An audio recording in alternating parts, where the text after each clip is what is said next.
قال رسول الله صلى الله عليه وسلم: لا تقوم الساعة حتى يتقارب الزمان. صدق رسول الله صلى الله عليه وسلم.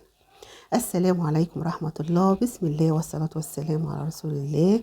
أهلا بكل إخواتي وحبايبي ومتابعيني المحترمين، يا رب دايما تكونوا بخير. كل سنة وانتم طيبين. خلاص خلصت أيام الرحمة، إن شاء الله إحنا في أيام المغفرة. يا رب يجعل لنا نصيب منها إن شاء الله، ويجعل لنا نصيب من أيام الرحمة. ربنا يرحمنا برحمته ويتقبل منا يا رب صالح الأعمال، ويرزقنا أيام العتق من النيران إن شاء الله بإذن الله. ازيكم عاملين ايه؟ وحشتوني قوي قوي والله بجد، ومتشكره ليكم جدا. جزاكم الله كل خير على دعواتكم ليا بالشفاء. ربنا يا رب يتقبل منا ومنكم ويشفي كل مريض يتألم ولا يعلم بحاله إلا الله. الحمد لله الحمد لله على كل حال. أنا بقيت كويسة إلى حد ما. وحشتوني قوي قوي، ما قدرتش بقى أتأخر عليكم أكتر من كده. قلت أطلع لكم بقى في أيام المغفرة. ربنا يغفر لنا جميعا يا رب ما تقدم من ذنوبنا وما تأخر، اللهم آمين يا رب العالمين، ويشملنا برحمته. وإن شاء الله يكونوا 10 أيام الأولانيين من رمضان ربنا إن شاء الله تقبل منا فيهم الأعمال والقيام والصلاة والصيام، وشملنا برحمته وعفو يا رب إن شاء الله بإذن الله. وإن شاء الله يبلغنا أيام العتق من النيران، ويبلغنا ليلة القدر، اللهم آمين يارب العالمين. انا وانتوا والسامعين ان شاء الله. طمنوني عليكم، عاملين ايه؟ اخباركم ايه؟ انا مش هطول عليكم والله، بس حابه ان انا اسلم عليكم واتكلم معاكم واقول لكم عملتوا ايه في ال10 ايام الاولانيين.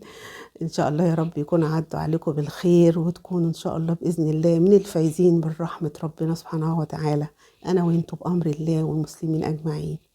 ان شاء الله النهارده خلاص بقى دخلنا في العشر المغفرة، احنا ان شاء الله نكثف فيهم بقى الادعية والاستغفار بقى، وطلب المغفرة لكل ذنوبنا، ونتقرب قوي قوي بقى ونعوض لو فات مننا حاجة في ال10 ايام الاولانيين.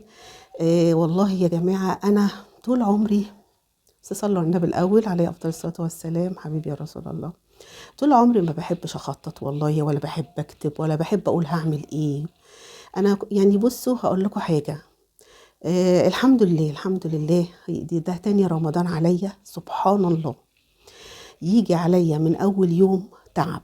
يعني رمضان اللي فات الحمد لله على كل اللي يجيبه ربنا، برضو اول يوم وانا بتسحر سبحان الله نفس الدور جالي، دور الكحة ده.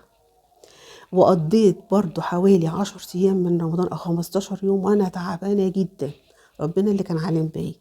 سبحان الله تصادف برضو نفس المنظر ده السنة دي، وانا بتسحر بالليل. انا ما بتسحرش يعني، انا لقيت زوري بيوجعني.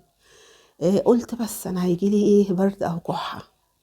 برضو خدني من اول يوم رمضان، سبحان الله. يعني الحمد لله قدر الله مش افعل. بس انا بستعجب للمصادفه، نفس اللي حصل السنه اللي فاتت نفس اللي حصل لي السنه دي.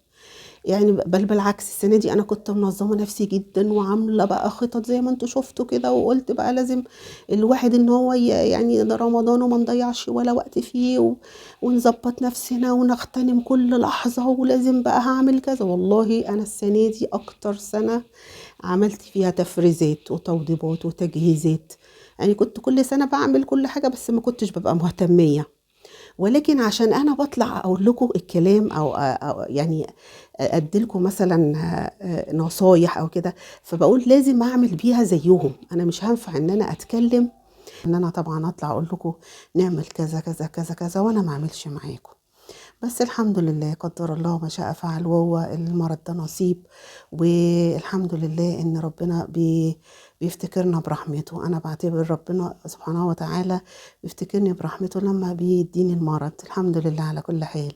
الصحابة زمان ما كان بيعدي عليهم 40 يوم وما يحصل لهمش اي مكروه او اي مرض او اي حاجة، كانوا بيزعلوا، يحسوا ان ربنا زعلان منهم او نسيهم. فالحمد لله الحمد لله ان ربنا دايما بيفتكرني برحمته. احمدك واشكر فضلك يا رب. ودايما في سؤال كده في القرآن الكريم هقوله لكم، لو فهمناه كويس قوي قوي حياتنا كلها هتتغير. هو سؤال ان ربنا سبحانه وتعالى بيقوله في سورة الصفات: أما على طول بتيجي السورة دي بقراها. فما ظنكم برب العالمين، بقف قوي قدام الآية دي بجد. يعني جربوا تسألوا نفسكم كده، وانتم في أسوأ لحظة، واحنا في أسوأ لحظة ممكن تمر علينا، في ضيقة، في هم، في مرض، بنسأل نفسنا هو أنا ظني إيه برب العالمين في اللي أنا فيه ده؟ يعني سيدنا عبد الله بن مسعود رضي الله عنه قال كلمة تهز القلب، قال والله ما ظن عبد بربه خيرا إلا ما أعطاه ما يظن. والله ما ظن عبد بربه خيرا إلا أعطاه ما يظن. يعني طول ما احنا بنظن بربنا سبحانه وتعالى ايه الخير، دايما ربنا سبحانه وتعالى هيدينا الخير وهيفتح لنا أبواب الخير وهيصلح لنا الحال وهيشفينا. ليه؟ لأن احنا ظننا بالخير سبحانه وتعالى. فطبعا أبواب عظيمة بتتفتح لنا من وراء ظننا بالله خيرا، والحمد لله. فإن شاء الله بإذن الله ربنا يحسن ظننا جميعا، ونحسن الظن بيه دايما، وهو احنا عند حسن ظن عبدي بيه. يعني ربنا سبحانه وتعالى عند حسن ظن عبدي بيه. طول ما احنا حاسين الظن بالله ربنا بيحوش من علينا.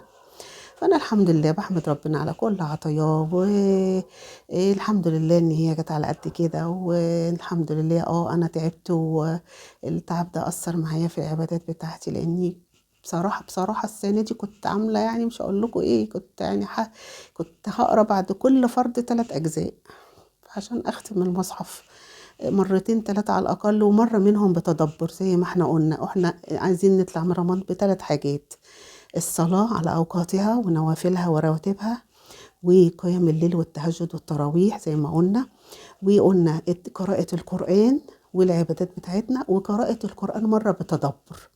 ده اللي احنا كنا عايزين ننفذه السنة دي إن شاء الله بإذن الله في رمضان. تدبر يعني إن احنا نعي كل كلمة بنقرأها وكل آية بنقرأها في القرآن، نعيش مع القرآن، نحب القرآن عشان يحبنا.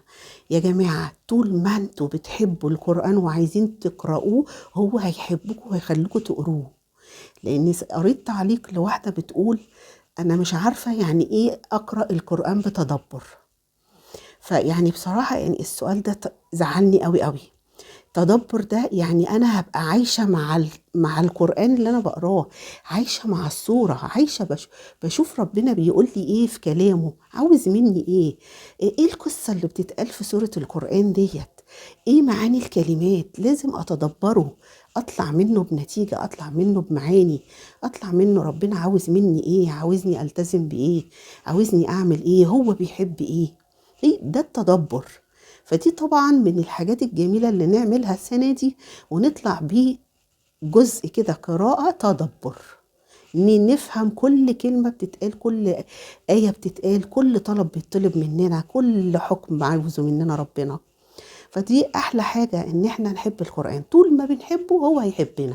طول ما انت بتحبي تقرأي القرآن مش في رمضان بس، في كل الأوقات، ده لازم يبقى أسلوب حياة عندنا، وهو قراءة القرآن بتاعنا، ما نهجروش. ليه؟ طول ما انت بتحبي تقريه هو هيشدك عشان تقري فيه. سبحان الله. المصحف طول ما انت بتحبي تمسكيه وتقرأي فيه هو بيشدك، بيخليكي غصب عنك تفتحيه وتقري. ده هو معنى ان احنا ما نهجرش القرآن الكريم.